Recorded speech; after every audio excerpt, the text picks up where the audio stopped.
está mucho más pesado también.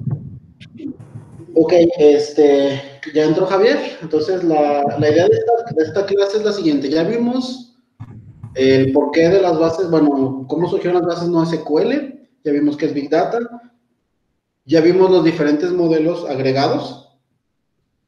Entonces, ahora lo que vamos a hacer es empezar a trabajar un poquito en cómo se usan estos modelos. El primero de ellos que vamos a utilizar es el que le estoy poniendo aquí, que es Cassandra. Bueno, una de las metodologías que existen infinidad. Es uno de los más populares, es el que utiliza Facebook para almacenar todos sus datos. De hecho, es propiedad de Facebook. Entonces, pues para que nos demos una idea de cómo está funcionando, ¿no?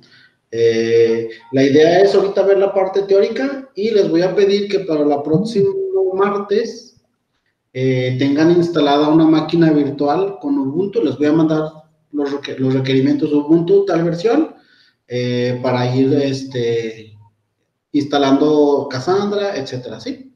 Doc, si ya tengo una partición que trabaja en Ubuntu 20, ¿me sirve?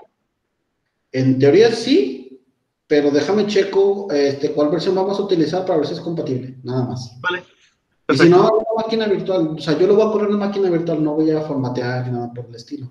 No, no es la Perfecto. idea. ¿Ok? Sale. Entonces, ¿sí están viendo la presentación? Sí, Sí, sí, ¿verdad? sí. Sí. Es una pequeña introducción a Cassandra. Quiero ser muy, muy claro desde el inicio. No nos vamos a volver expertos en manejar bases de datos no SQL. O sea, hay carreras que se tardan mínimo de 2 a 4 semestres para ver bases de datos relacionales. Y después pasamos a algo que es todavía más complejo, que son las bases de datos no SQL. Entonces, no nos va a alcanzar el tiempo. Nada más es la idea que vean cómo funciona, cuáles son las capacidades, y la idea es hacer unas pequeñas consultas y algo que quiero hacer, espero que sí se pueda por las condiciones de la pandemia, pero en otros semestres montamos un clúster de servidores de base de datos. Entonces, montamos 5, 6, las que podamos, computadoras, y se forma un clúster. Entonces le puedes hacer consultas a cualquiera de las bases de los servidores o de los nodos y te va a responder, aunque uno se cae. De hecho, vamos a en un momento desconectar el red y debería de seguir funcionando el clúster independientemente de que uno se haya caído. ¿Sale? Entonces, esperemos que los dioses del internet nos los permitan. Vamos a ver por ahí metodologías de cómo hacer esto. ¿Ok? Entonces, es una pequeña introducción a lo que es Cassandra. ¿Por qué Cassandra? Bueno, más o menos la idea es ver cómo ha evolucionado. Bueno, esto salió a partir de la versión 0.1, la cual fue desarrollada, espero se alcance a ver ahí, por Facebook. Posteriormente se fue liberando a la comunidad como proyecto open source y lo empezaron a adoptar otras páginas de internet, otros proyectos, otras empresas, porque vieron que era muy bueno en lo que hacía y las capacidades que tenía. Uno de ellos fue Dig, que realmente ya no es tan popular, pero Reddit sí es bastante popular. Después entró DataStax, salió la versión 0.7 de Cassandra y fue cuando lo empezó a adoptar Netflix, que actualmente es uno de los usuarios más grandes. También viene la versión 1.1 cuando lo empezó a adoptar lo que fue Twitter y después eBay, después Instagram. Recordemos que Instagram es parte de Facebook ya, entonces pues ya está completamente incorporado, ¿no? Y ahorita creo que ya van en la versión 3 algo, ¿no? O sea, realmente ha ido evolucionando Cassandra y ha ido generando nuevas tecnologías que las compañías han ido adoptando. Aquí les pongo un infograma de cómo más o menos todas las compañías que utilizan Cassandra a nivel mundial. Esta es una diapositiva ya viejita, entonces todavía hay muchísimas más compañías que lo utilizan. Realmente es muy, muy, muy, muy usado, sobre todo en compañías grandes, hay que ser sinceramente honestos, ¿no?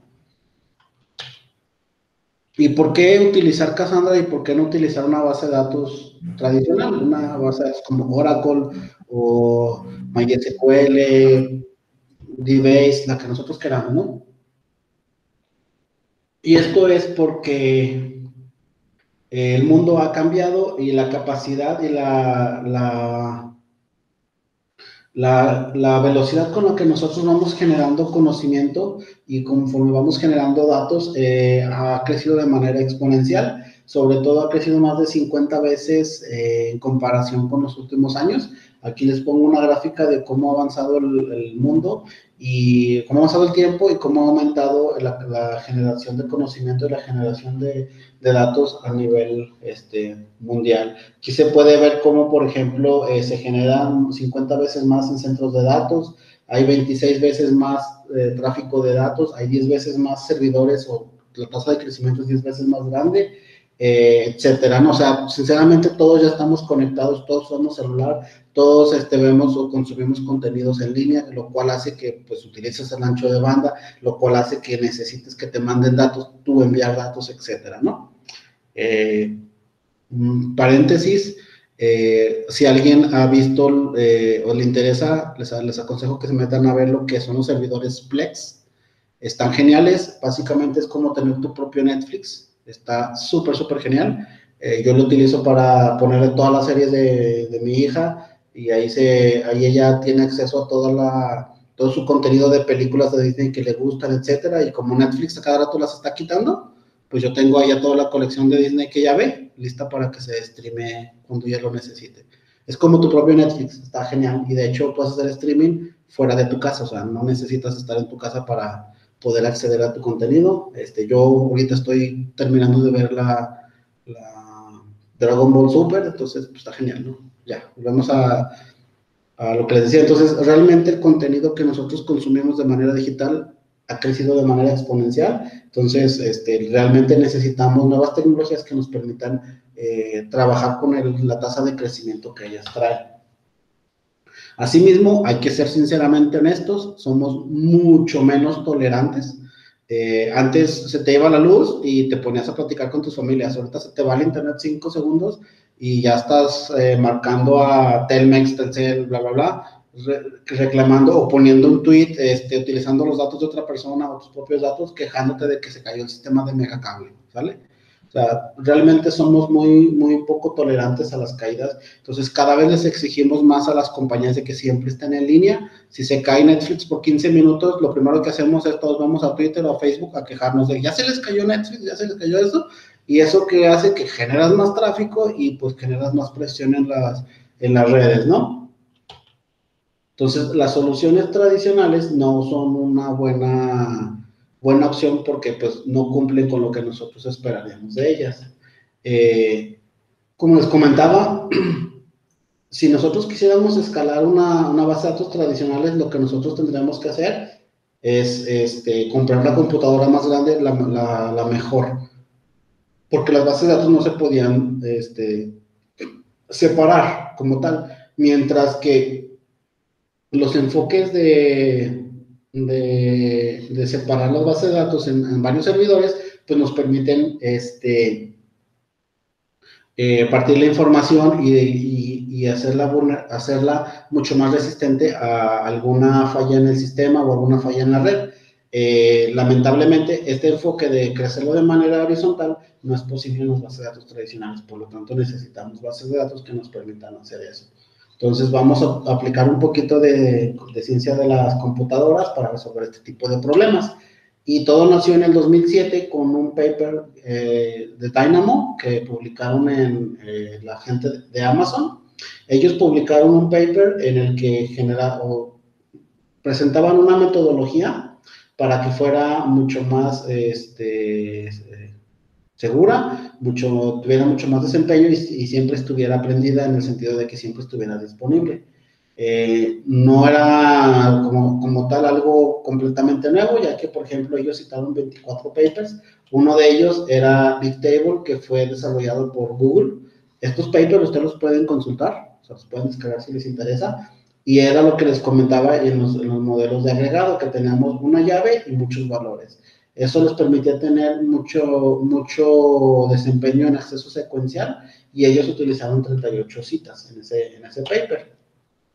En el 2008 nace lo que es el proyecto Cassandra, o lo que es el paper de Cassandra, que estaba basado en lo que era Dynamo y utilizaba el modelo de Bigtable de Google o sea, tomó el paper de Dynamo y tomó el paper de Google, los fusionó y generó lo que es Cassandra.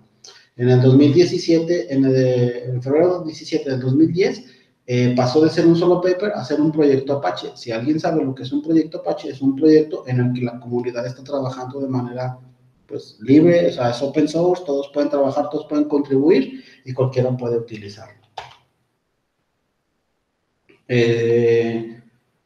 Y como les comentaba, Cassandra no es como tal un servidor, es mucho más que eso, ya que los nodos o las computadoras, como ustedes los quieran ver, participan en lo que se llama un clúster.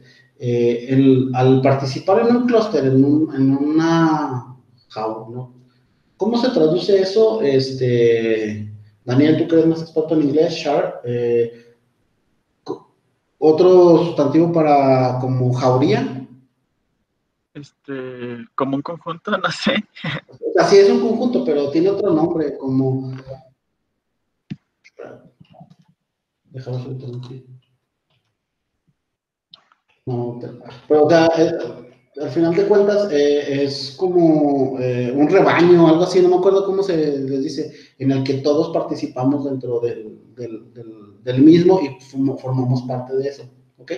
Entonces lo que está padre de esto es que si nosotros podemos añadir y remover nodos como nosotros queramos, es decir, puedes quitar una computadora que falló, puedes poner una nueva computadora o necesitas más desempeño, más capacidad, agrega una nueva computadora, porque al agregar nueva computadora, la información se separa en pues, nodos más pequeños, o los mismos, o se duplica, entonces cuando te llega más tráfico, pues hay más personas que te permiten responder a eso. Veámoslo de la siguiente manera. Cuando ustedes se van a escribir en manera tradicional, tenían que ir con Cuquita. Cuquita, en licenciatura, o sea, la que era la encargada de procesar todas las inscripciones, pues tenía que atender a 700, 800 alumnos.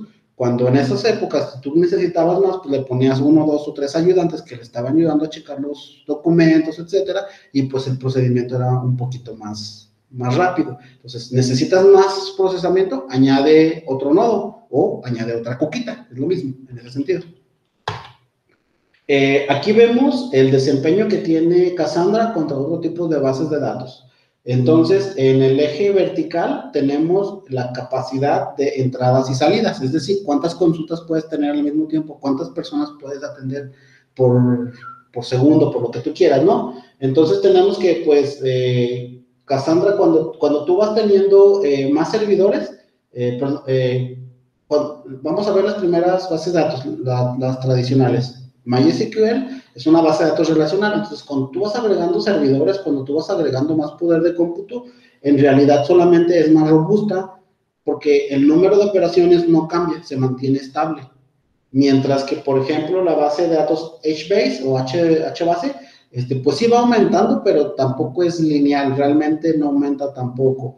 Lo que es la base de datos Redis, pues ahí medianamente es un poquito mejor, pero tampoco. Sin embargo, Cassandra es totalmente lineal, entonces, entre más computadoras tengas, tienes más operaciones de entrada y salida. O sea, te vuelves mucho más eficiente en el manejo de la información.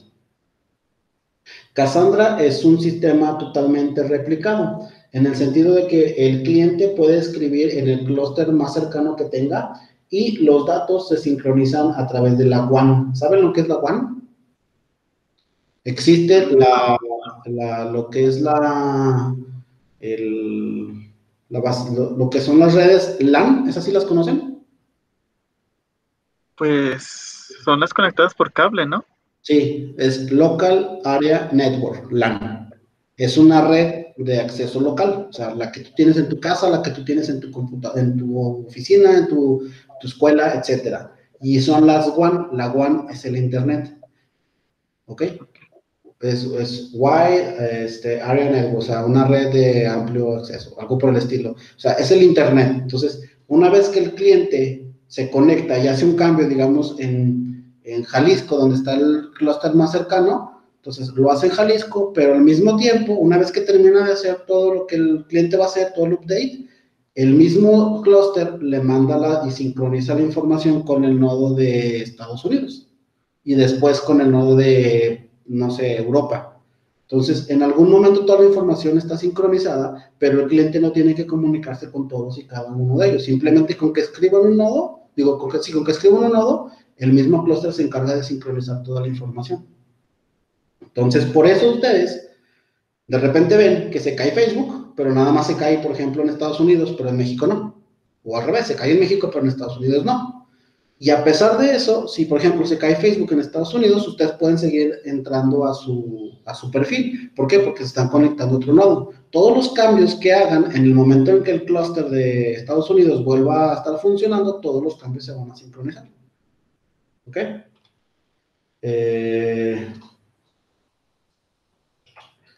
Y el factor de replicación se utiliza por DC, que es Data Center. Entonces, se hace que primero se escriba en un nodo, el nodo le manda los cambios a los nodos vecinos. Una vez que ya tenemos lo que es el quórum, ¿se acordaron de que vimos en la clase pasada que la mayoría de los nodos tuvieran los cambios? Una vez que hace eso, entonces ya se manda al otro centro de datos. Pero vamos a empezar a ver cómo funciona en un solo nodo, ¿ok? Entonces, de todo el clúster, vamos a enfocarnos exclusivamente en un solo nodo. Entonces, una vez que tenemos un nodo, vamos a ver cómo Cassandra escribe en ese nodo. Lo primero que hace el cliente es que escribe en un servidor. Entonces, si se fijan, espero que se alcance a ver, aquí está haciendo un update, usuarios, que cambie el primer nombre por Patrick, donde el identificador del usuario es igual a PMCF-admin, ¿sí? Entonces está haciendo un cambio como tal. Entonces vamos a ver cómo funciona Cassandra. Lo primero es que le llega la instrucción de escribir y el ID que nosotros le estamos mandando. Después, lo primerito que hace es los datos se escriben en el log para tener un diario, si ustedes lo quieren ver, de qué es lo que está pasando con la información. Una vez que se hace se añade la entrada al log, se busca en la memoria, en la memoria que está cargada la tabla que está cargada en la memoria, y se busca por el ID de PMF-admin. Una vez que se hace el cambio en la memoria, se le regresa al cliente, ya hice el cambio, pero ojo que todavía está en la memoria apenas. Una vez que pasa eso, los cambios en la memoria RAM se pasan al disco duro, es decir, se pasa al disco duro y se borra el registro viejito, el que ya tenías anteriormente, y se pone el nuevo. A diferencia de las bases de datos tradicionales, que se hace un cambio, aquí no se hace un cambio, se borra toda la información y se sobrescribe la nueva. Eso le permite que sea mucho más rápido, porque nunca tienes que irte a buscar dónde está el cambio, dónde estaba el registro anterior y hacer el cambio, sino que ahora nada más borras los anteriores y te quedas con el registro más actual. Oiga, doctor, ¿y eso no fragmenta mucho la base de datos? ¿No qué, perdón? ¿Fragmenta mucho? No, porque al final de cuentas aquí es lo que te dice, entra un proceso de compactación en donde todos los registros viejos eventualmente se van sacando del disco duro y se van quedando nada más los viejos. O sea, sí pasa el tema que dices, pero internamente lo está manejando el proceso de compactación. Ah, pues una chulada. Sí, una vez que pasa eso, pues ya sea una secuencia, una escritura de tipo secuencial y se borran los registros viejos, todo el proceso de compactación, se borran los registros, etcétera, ¿no? O sea, todo eso lo hace Cassandra internamente y hace que sea muy, muy rápido.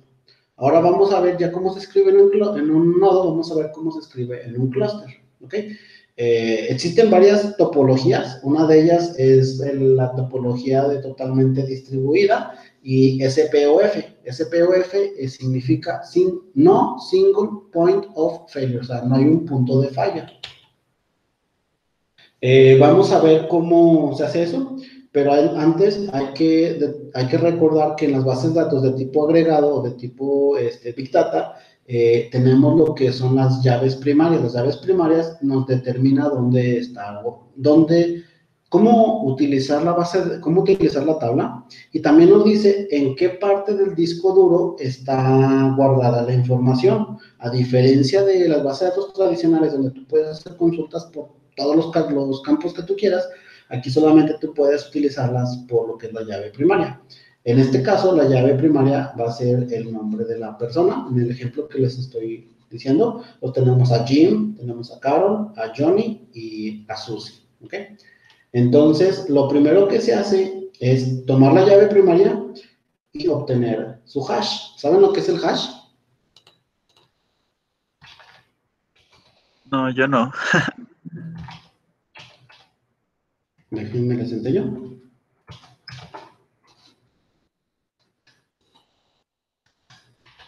Lo googleé y dice que es una forma diferente de cannabis. No, MD5, tú estás yendo por otra cosa.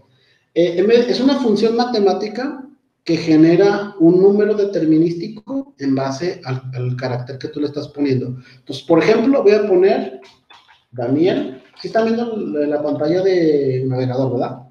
Sí. Daniel Cervantes.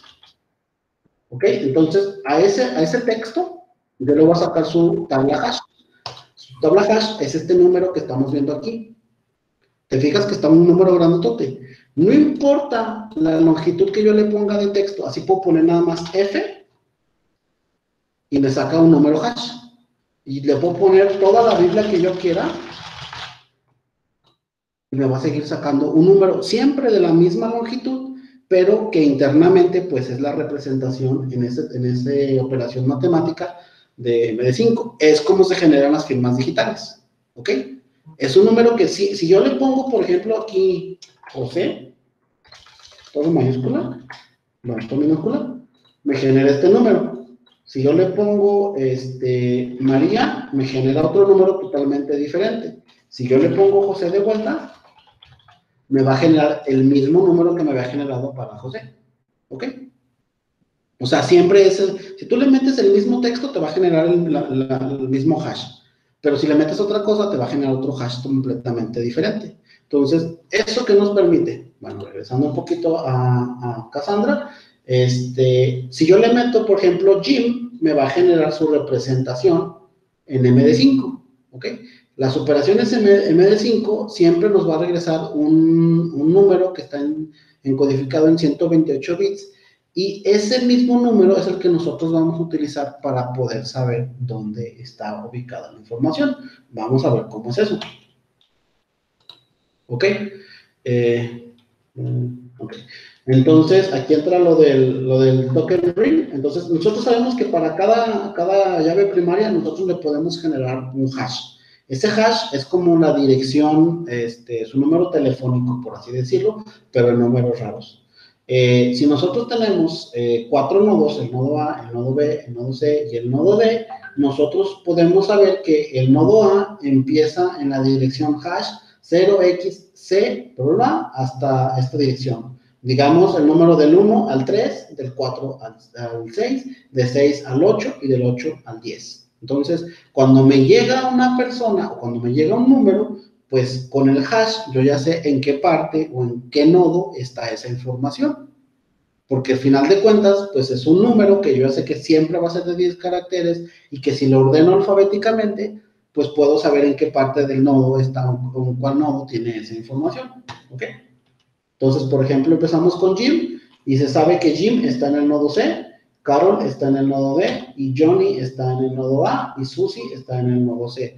¿Cómo supimos eso? Nada más con el puro hash. Entonces, la operación hash es una operación muy, muy rápida que se puede generar y que nos puede ayudar para saber en qué parte del nodo está la información. De la siguiente manera, es como cuando ustedes vieron lo de ensamblador, son las direcciones de memoria. Entonces, si ustedes saben la dirección de memoria, pues pueden ir directamente a escribir. ¿Ok? Ahora, bueno, ya sabemos en dónde está la información, entonces ya sabemos a quién ir a pedírsela y a quién mandarle la información para que la guarde. Pero también va a estar lo que es el factor de réplica. El factor de réplica nos permite duplicar la información para que en caso de que el nodo D, en este caso, falle, pues alguien más me pueda ayudar a responder la pregunta que yo quiero hacer.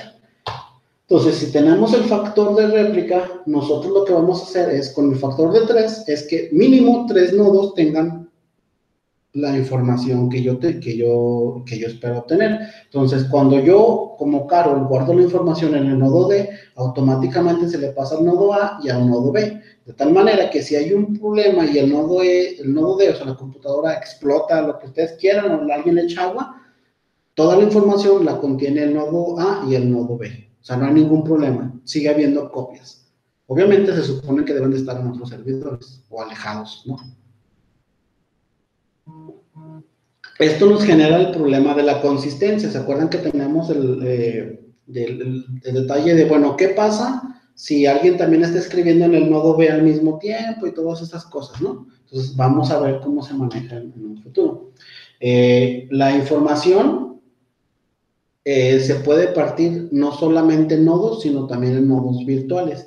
Es decir, si yo tengo 4 computadoras, en vez de decir, ¿sabes qué? Para poder tener réplicas tengo que comprar más computadoras, pues si tu base de datos o si el desempeño de tu base de datos te lo permite, pues a cada computadora la vamos a partir en 3. Entonces, ahora cada nodo se vuelve 3. Entonces, por ejemplo, en este nodo, el nodo D, pues ahora va a contener la información del nodo A y del nodo C y del nodo D. O sea, tiene 3 subpartecitas, de tal manera que cada nodo va a tener la información de otros 2. Ahora vamos a ver, ya vimos cómo se escribe, ahora vamos a ver cómo se lee desde Cassandra. Existe lo que son las lecturas coordinadas, en el sentido de que cuando un cliente le pregunta a cualquier nodo, en este caso al nodo 4, le dice el cliente, dime cuál es el nombre de, por ejemplo, Daniel, ¿no? El nombre completo de Daniel. Entonces, lo que hace el nodo 4 es, como él no tiene la información, se la pregunta a quien sí la tiene. ¿Cómo supo quién la tiene? Pues con el hash. Le sacó la información del hash a la consulta y se la mandó. Él ya sabe que la tiene el nodo 1 y que el nodo 2 también tiene la información porque tiene la copia del nodo 1 y el nodo 3 también tiene una copia. Entonces se la pregunta a los 3 al mismo tiempo. Entonces él espera que los 3 le manden una respuesta. Lo que él hace es que una vez que le llegue la primera respuesta, esa es la que le va a responder. En este caso, la primera respuesta llegó del nodo 1, que es de 5 microsegundos. La nodo 2 le respondió con 12 microsegundos y el nodo 3 le mandó la respuesta con 500 microsegundos. Por alguna razón, el nodo 3 está más lento. Puede ser que esté saturada la conexión, o que esté ocupado, o que esté teniendo problemas. Entonces, como ya llegaron 2 respuestas de 3, pues ya sabe que estas 2 respuestas son las correctas y se las manda con un tiempo de 12 microsegundos. ¿Ok? Entonces supimos cómo cómo puedes tú preguntarle al nodo y que el nodo te responda, inclusive cuando el nodo ni siquiera tenga la información. Existen varios tipos de consistencia. Con cada lectura y con cada escritura nosotros podemos decirle con la consistencia que nosotros queramos. La consistencia de 1 es que si yo quiero escribir, con que un solo nodo me conteste que ya recibió la petición de escritura, pues es suficiente. Tenemos la escritura del nivel quórum, en donde nosotros cada vez que escribamos o leamos, necesitamos que mínimo la mayoría o más del 51% de los nodos nos respondan con la misma información si queremos leer, o que nos respondan que ya recibieron nuestra solicitud de escritura, para asegurar que la información va a ser consistente. De ahí se desprende lo que es el local quorum, en donde supongamos que tenemos varios centros de datos, uno en Zacatecas y uno en Guadalajara, pues nosotros le escribimos al nodo de Zacatecas y con que la mayoría del 51% de los nodos de Zacatecas me respondan es suficiente. No tengo que esperarme a que me respondan también los nodos de Jalisco. El local one, en este caso solamente hace referencia exactamente a lo mismo del anterior del one, solamente que es a nivel centro de datos. Entonces, con que un solo nodo del centro de datos de Zacatecas me responda, es suficiente, aunque todavía no me respondan los de Guadalajara. El to, pues es que mínimo 2 nodos, y el all es cuando queremos asegurarnos de que está muy, muy bien todo. Entonces, si le ponemos all y tenemos un centro de datos en Zacatecas y un centro de datos en Jalisco, tenemos 3 nodos en Zacatecas y 3 nodos en Jalisco, pues yo voy a tener que esperar hasta que me respondan los 6, los 3 de Zacatecas y los 6 de Jalisco. Una vez que tenga los 6, pues ya puedo asegurar que todos esos están consistentes.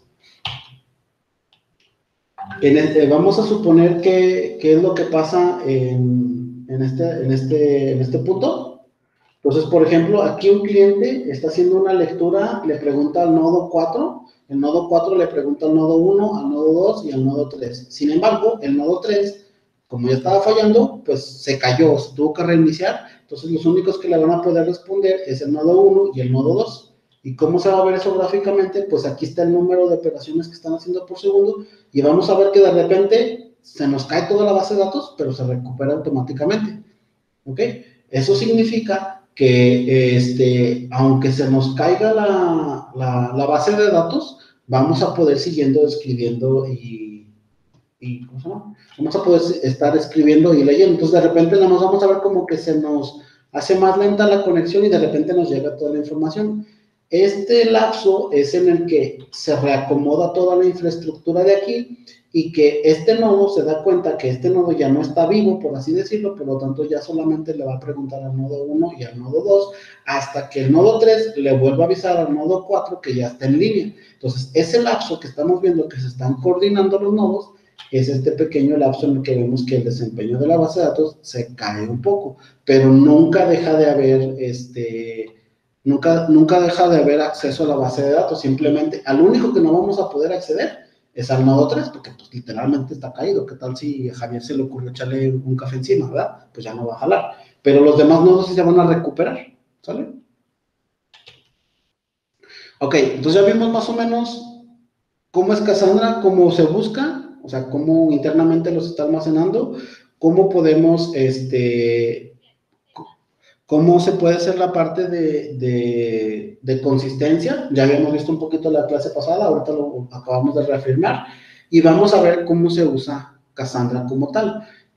Cassandra no utiliza lo que es el lenguaje SQL, Cassandra utiliza otro lenguaje muy, así como un clon, que se llama Cassandra Query Language, es C de casa, QL, CQL, no es SQL, sino es CQL, ¿ok? Entonces tenemos lo que son las tablas en Cassandra Query Language. Tenemos, por ejemplo, ¿alguien puede decirme qué ve de interesante en la creación de estas bases, de estas tablas?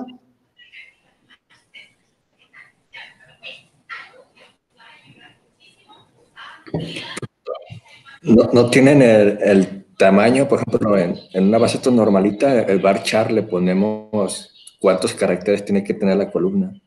Exactamente, ese es uno de los principales. En Cassandra, tú no le dices, bueno, vamos a regresarnos un poquito para Daniel y Javier, que no son expertos en base de datos. Cuando tú creas una tabla en una base de datos tradicional, tú tienes que decirle cómo se llama tu variable, de qué tipo de variable es y cuál es la longitud.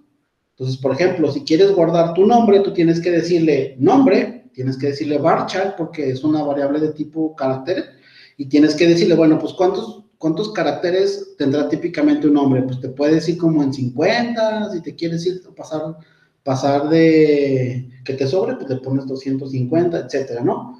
Aquí no, aquí solamente le dices el tipo de carácter que vas a utilizar y la longitud, pues no hay ningún problema, porque al final de cuentas tú nada más vas a utilizar la llave primaria para ver dónde se va a guardar la información. ¿Ok? Y entonces tenemos cómo se crean las tablas, que es la parte de arriba, y en la parte de abajo tenemos cómo se insertan los datos, pero utilizando el lenguaje de Cassandra. Si ustedes lo ven, es casi un clon de SQL, ¿vale? ¿Ok? Y aquí estamos definiendo que la primera columna o la primera variable, en este caso username, es la llave primaria. Aquí le ponemos primary key. ¿Vale? ¿Dudas en cómo se creó la parte de esta tabla? Vamos a hacer un ejercicio, o sea, eventualmente vamos a hacer ejercicios, pero sí me gustaría que vieran cómo se crea la tabla y cómo se hace el insert. Javier, tú has trabajado con insert últimamente, ¿no? Ay. Ya se No. ¿No estuviste trabajando en el proyecto de Bueno, hacer? sí, pero nosotros sí nada más eran puras consultas, Bueno, porque está también bien. les hacemos las inserciones las hacen desde Django. Ok. Bueno, para hacer una inserción, tú le tienes que poner insert into, y aquí le pones el nombre de la tabla, luego abres paréntesis, le pones los campos que quieres utilizar, cierras, y luego le pones values, abres paréntesis y pones toda la información de los campos. Entonces aquí le ponemos username y le queremos poner este usuario. Le ponemos su primer nombre, Patrick, su segundo nombre, McFadden, su correo, le ponemos el correo aquí. Y si se fijan, en el correo estamos utilizando un arreglo, a diferencia de SQL o MySQL, que esto no se puede utilizar, son arreglos. Tenemos lo que son passwords, aquí pues el password es este número que está encriptado, y el create date, que es la fecha con la que se creó. ¿Okay? Ahora, ¿cómo se hace un insert? Los insert siempre sobrescriben. Entonces, si tú haces un insert en una base de datos tradicional, cuando tú lo vas a hacer, lo primero que se checa es si no estás sobrescribiendo. Entonces, si yo tengo un usuario que se llama José y quiero ingresar otro usuario que se llame José en una base de datos tradicional, me va a tronar, me dice, porque está duplicada la llave primaria. En este esquema de SQL no nos vamos a fijar en eso, porque como todas las consultas siempre sobrescriben, si yo guardo José y luego alguien más quiere guardar en el usuario José otros datos, sí se va a poder. No te va a marcar error, se va a duplicar la información, entonces por eso hay que tener mucho cuidado en la información que estamos afectando. ¿Ok? Tenemos unas opciones muy interesantes. Por ejemplo, cuando nosotros creemos una base de datos, nosotros le podemos poner un parámetro opcional que nosotros le digamos que se guarde, por ejemplo, en un clúster, o sea, que se ordene en base a alguna fecha que nosotros necesitemos, ya sea para que tengamos la información más rápido o para, por ejemplo, cuando nosotros guardamos información en un log y le digamos que después de X días se borre toda esa información. Entonces, en vez de estar haciendo programas que están corriendo ahí en las noches o algo por el estilo para borrar la información viejita, pues mejor nosotros desde el momento en que guardamos la información le decimos, esta información debes de borrarla en 30 días, 15 días, lo que nosotros queramos, ¿vale? Es para que no se nos hagan tan grandes las bases de datos cuando no las estemos utilizando. ¿En qué se puede aplicar esto?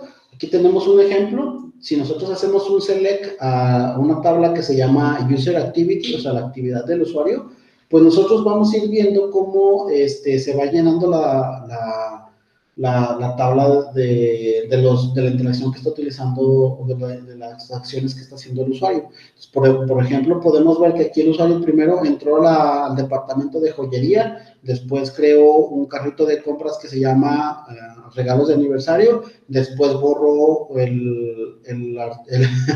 después borró el carrito que se llama los gadgets que yo quiero y abrió el carrito los gadgets que yo quiero.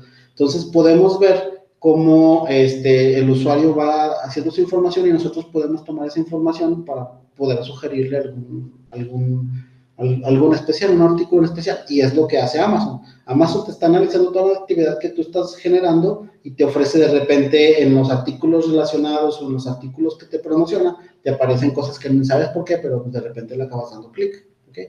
Eso es en base al usuario. ¿Ok? Entonces, con esto terminamos el día de hoy. Me gustaría que me dijeran si tienen alguna duda o algún comentario respecto a lo que vimos, algo que se les haya parecido interesante o que no les haya quedado muy bien para poder checarlo.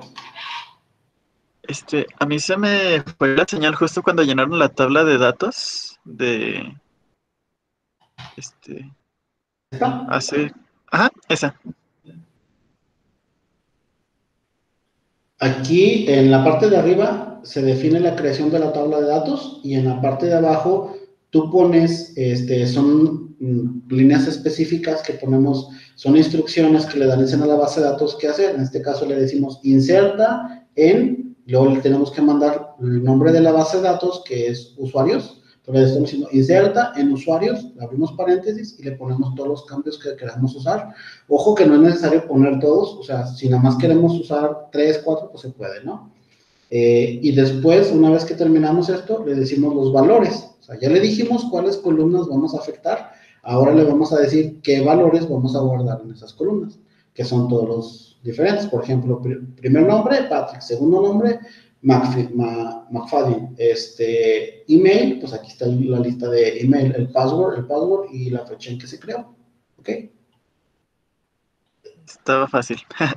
Sí, está tranquilo, CSQL, no vamos a batallar en ese aspecto.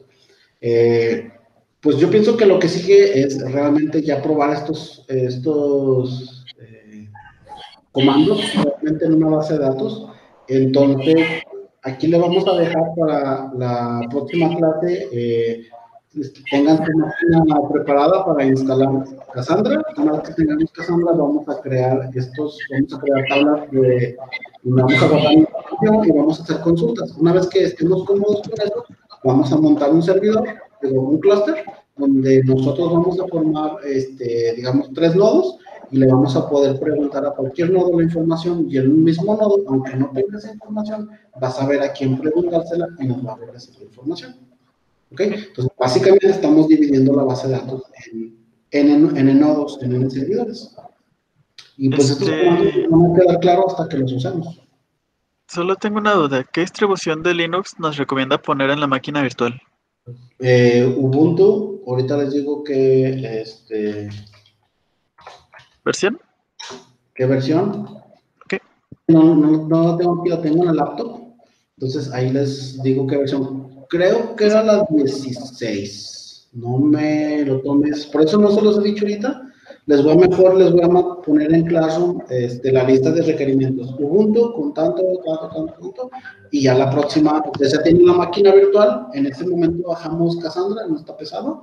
Y nos instalamos, les digo cómo se configura y empezamos a hacer unas consultas. Perfecto. ¿Sale? Sí, Sí, Pablo, ¿un comentario, Pablo? Yo nada más una duda, ¿las tablas pueden tener valores nulos? Sí. Sí, pueden tener valores nulos. Es que acuérdate que Cassandra no sabe los valores que hay como tal. Lo único que Cassandra puede ver es la llave primaria. Entonces, cuando tú le dices, quiero cambiar la llave primaria, Cassandra nomás sabe en qué parte del disco duro está la información. Entonces, va y saca toda la información y te la manda estructurada como tú la hayas creado. Entonces, si tú mandas información nula, pues al final de cuentas el pedacito que usaste en el disco duro, pues va a estar más chiquito, pero te lo sigue apartando completamente. Ya. Sí, entonces por eso son muy rápidas, porque no le importa, no se hace verificación, o sea, le vale. Lo que tengas. No, siempre puedo agregar al Classroom. Creo que no, ¿Qué pasó? que si me puede agregar al Classroom. ¿No está? No. ¿Pero otra vez me hizo raro? Hay un código, no más que no sé dónde está. Ahorita te lo pongo, dame un segundito.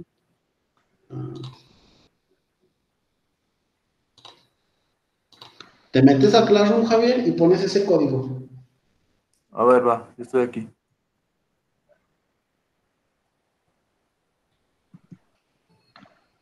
¿Sí? es XQ. Okay.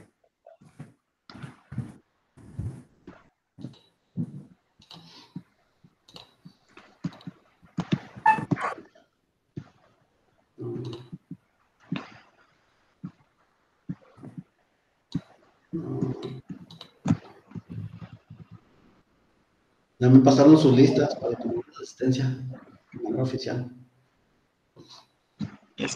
¿Ya estamos inscritos oficialmente? Sí, ustedes sí. Ya me apareció Daniel y Javier. Pablo no, porque pues es oyente, pero ya no aparecieron. Ahí está. ¿O algo?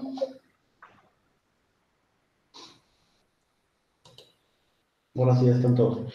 Pues hasta aquí les dejamos, descansen. El ratito les subo eso al Classroom para que lo vayan bajando. La máquina virtual en VirtualBox. y instalan su Ubuntu y lo dejan preparado para la próxima clase, instalar Cassandra e empezar a hacer los primeros comandos en ese lenguaje. ¿Sale?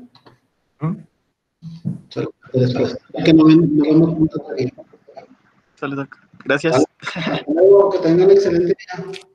Hasta luego. Igualmente, que le vaya muy bien. Bye.